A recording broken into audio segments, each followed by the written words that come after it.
No último domingo, dia 3 de outubro de 2021, foi revelado que o ministro da Economia, Paulo Guedes, possui empresas offshore instaladas em paraísos fiscais e não só ele, mas o presidente do Banco Central também, Roberto Campos Neto. Nesse vídeo eu quero falar para você o que é uma conta offshore, o que é paraíso fiscal, por que as pessoas usam isso e fazer você entender a diferença de evasão para elisão fiscal, que são mecanismos absolutamente diferentes, tá bem? Só que antes de começar esse vídeo eu preciso te dar um aviso. Esse vídeo não tem nenhum objetivo político. Portanto, quero deixar bastante claro, eu não estou nem um pouco preocupado com o que você pensa a respeito do ministro Paulo Guedes. Se você ama ele, isso é um problema seu, e se você odeia, também é um problema seu. Sim, eu sei que eu estou sendo rude no começo desse vídeo, porque toda vez que eu quero ensinar alguma coisa para você relacionado à economia, a investimentos, à tributação, seja lá o que for, mas que envolve nome de políticos, sei lá, vê uma galera que sai não sei da onde aí, que começa a destilar o máximo do ódio que elas têm na vida delas. Então, eu quero convidar você a ficar comigo nesse vídeo para você aprender o que são esses instrumentos e quais eventuais implicações que o ministro da Economia pode incorrer dentro desse caso. Ponto. É isso. O que você pensa do ministro não é problema meu. Vamos lá. Primeiro, vamos falar um pouco sobre esse lance chamado Pandora Papers, que é um documento feito com um consórcio da imprensa mundial que vazou aí informações a respeito de detentores de empresas offshore, não só aqui do Brasil, mas do mundo inteiro. Então tem políticos dos mais variados países, tem celebridades, tem um monte de gente com dinheiro em offshore. Aí eu pergunto para você, qual que é o problema de você ter dinheiro em contas offshore? Zero problema, não tem nenhum problema, isso é absolutamente legal. Eu vou falar com você sobre isso. Só que sempre quando a gente fala de empresas offshore, dinheiro fora do país, tem gente que, sei lá, sai não sei da onde e acha que isso é um absurdo. Veja bem, você que está aqui me vendo, você pode até não gostar disso. Você pode até achar que é imoral, que é qualquer coisa. Mas é o seguinte, isso é legal, isso está dentro da lei. Não tem absolutamente nada de errado em você ter dinheiro fora do país. Aliás, é recomendado que você faça isso, dada a economia nossa, né? Que você tenha dinheiro em offshore e que essas offshore sejam instaladas em paraísos fiscais. Absolutamente legal. Especificamente no caso do ministro Paulo Guedes, tem uma outra implicação que eu vou falar para você. Antes, vamos entender o que são esses instrumentos. Primeiro, tenha em mente que uma coisa é evasão fiscal, vou até pedir para o meu editor escrever aqui, escreve aqui, editor, evasão fiscal, e outra coisa é elisão fiscal, tá? São coisas completamente diferentes. Evasão fiscal é quando você faz alguma prática ilícita, ou seja, ilegal, para sonegar impostos. Isso aqui é uma sonegação, isto aqui é um crime. Evasão fiscal é um crime. Elisão fiscal não é crime. Elisão fiscal é um planejamento tributário que você usa todos os mecanismos legais para pagar menos impostos. Ou seja, não é pagar menos imposto, é pagar só o que é devido. Você não pagar mais do que você deveria, tá? A nossa estrutura tributária é uma loucura aqui. E, invariavelmente, se você tem empresa, você está pagando mais imposto do que você deveria. Ponto, tá? Então tenha em mente que elisão fiscal é algo absolutamente legal. Planejamento tributário. Se você estuda ou pretende estudar, por exemplo, para certificação CFP, que inclusive nós temos curso de CFP aqui na T2, tem um módulo só de planejamento tributário. Tem um módulo só para você fazer elisão fiscal.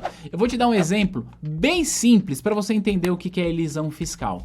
Se você recebe o seu salário e tem o imposto de renda descontado na fonte, você eventualmente pode usar um investimento chamado PGBL, que esse PGBL permite com que você pague menos imposto e aí você investe o seu dinheiro. Ou seja, é um instrumento absolutamente legal, isso é elisão fiscal.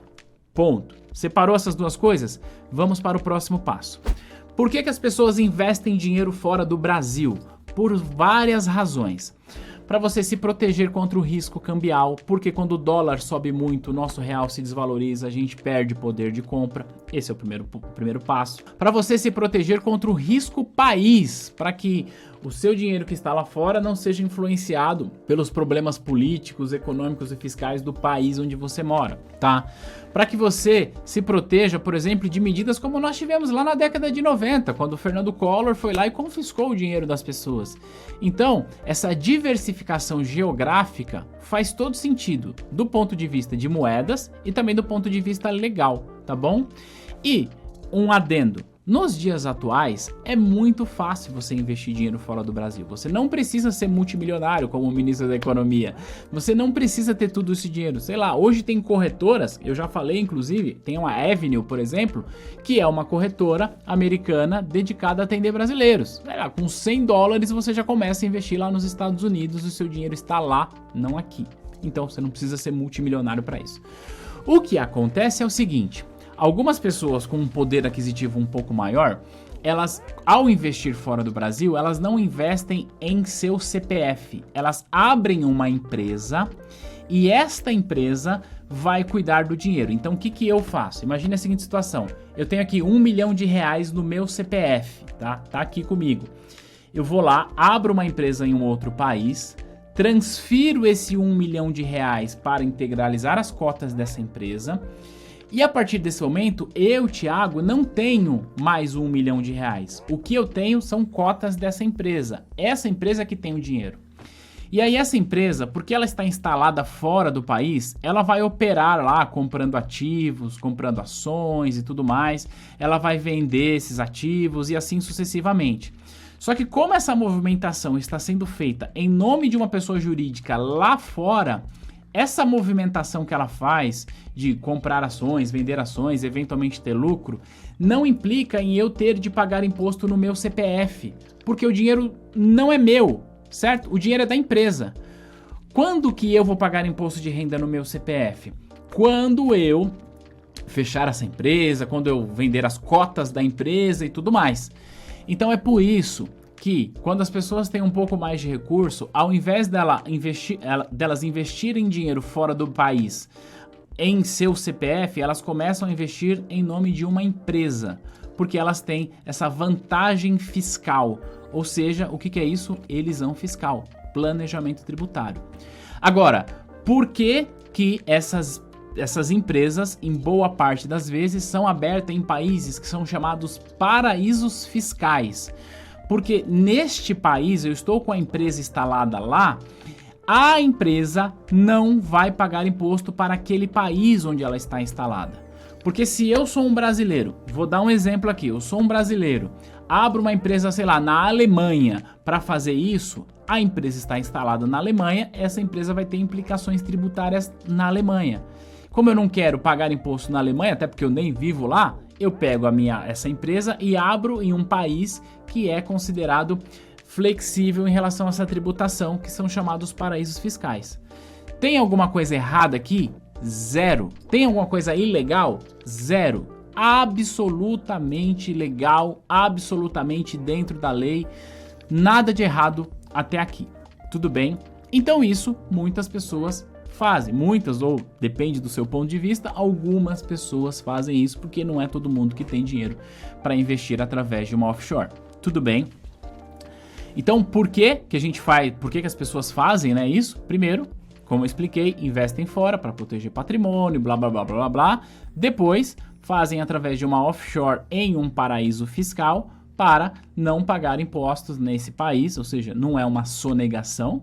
E aí, essa empresa vai movimentando, ele vai pagar imposto na repatriação apenas dentro desse exemplo, tá? Um parênteses, é diferente de quando você investe via pessoa física. Quando você investe fora via pessoa física e aí você eventualmente lá fora tem um ganho de capital, a disponibilidade do capital lá fora já implica em pagar imposto aqui dentro. Mas quando você investe em pessoa jurídica, tem essa diferença. Tudo bem?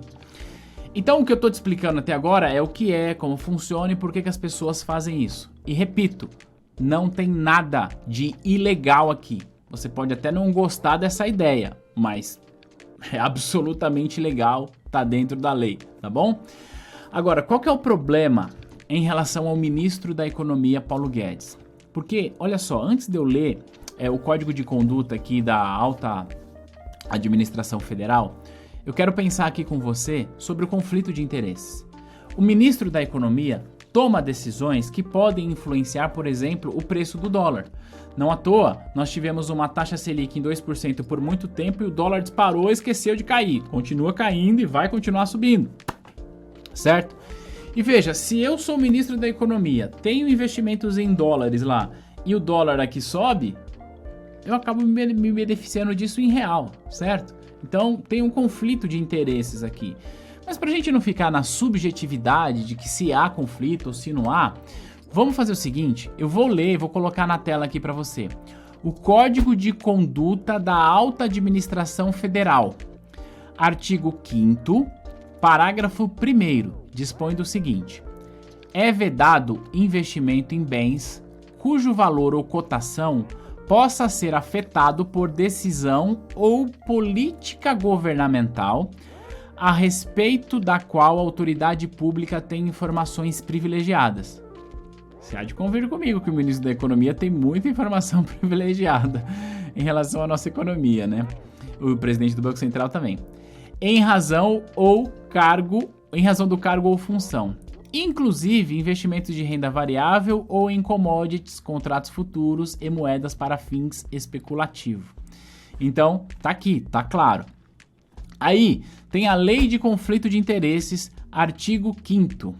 Configura conflito de interesses no exercício do cargo ou emprego no âmbito do Poder Executivo Federal. Aí tem lá no item 5, praticar ato em benefício de interesse de pessoa jurídica de que participe o agente público, seu cônjuge, companheiro ou parentes consanguíneos ou afins em linha reta ou colateral até o 3º grau e que possa ser por ele beneficiada ou influir em seus atos de gestão. Então tem essa peculiaridade que traz um pouco de problema para o ministro da Economia, tá bem? E aí, quero falar também sobre o presidente do Banco Central, Roberto Campos Neto, que também tinha offshore. É importante a gente falar sobre isso, né? Olha só, quando o presidente do Banco Central ele é nomeado pelo presidente da República, ele precisa necessariamente ser sabatinado pelo Senado Federal. E lá na sabatina do Roberto Campos Neto, quando o Senado aprovou o nome dele, ele declarou isso aos senadores. Ele disse o seguinte: tenho participação minoritária de 0,01 no capital social da COR, Administração e Participações Limitada, empresas de gestão de bens administradas por meu pai, Roberto de Oliveira Campos Júnior. Então ele declarou isso ao Senado Federal, então não é surpresa para ninguém. Só que também ele encerrou essas operações ao longo do seu mandato como presidente do Banco Central, tá? Então, o Roberto Campos Neto, ele encerrou, tá? Ele, no dia 12 de agosto de 2020, ele fez reunião e dissolveu a empresa, tá? Então, ele não tem mais. Então, tem dois problemas aqui, né? Tanto o presidente do Banco Central quanto o ministro da Economia, eles possuem muita informação privilegiada a respeito da economia e eles eventualmente poderiam se beneficiar. Qual que é a questão? Como eu disse, Roberto Campos Neto tá menos complicado, se é que eles estão complicado mesmo, né? Porque ele encerrou e ele havia declarado isso ao Senado. O ministro da Economia, segundo a assessoria de imprensa, esse patrimônio dele é declarado à Receita Federal, o que diz o seguinte: olha, não tem nada de ilegal aqui, porque já tinha sido declarado à Receita Federal. A Receita Federal já sabia disso. Só que o grande problema para o ministro da Economia especificamente é o Código de Conduta da Alta Administração e a Lei de Conflito de Interesses. Esses são os problemas que ele vai ter aí de alguma forma se defender, e aí eu não sei quais serão as cenas dos próximos capítulos, tá bem?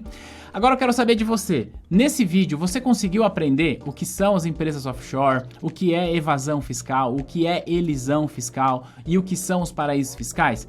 Deixa aqui pra mim nos comentários.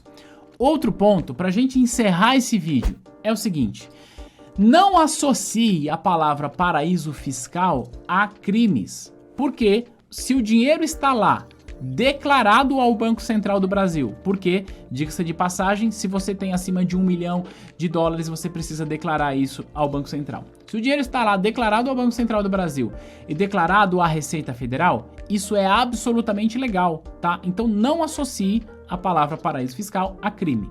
Agora, é verdade que algumas pessoas usam os paraísos fiscais para esconder patrimônio, para lavar dinheiro, de corrupção e tudo mais? Sim, é verdade. Mas isso então significa que a ferramenta de offshore é ruim? Não, a ferramenta de offshore é uma ferramenta como qualquer outra. Se você acha que a ferramenta de offshore deveria ser banida porque as pessoas usam offshore para lavar dinheiro, então eu lamento dizer, você também deveria achar que o real, o nosso real, também deveria ser banido, porque afinal de contas, muita gente lava dinheiro através do real.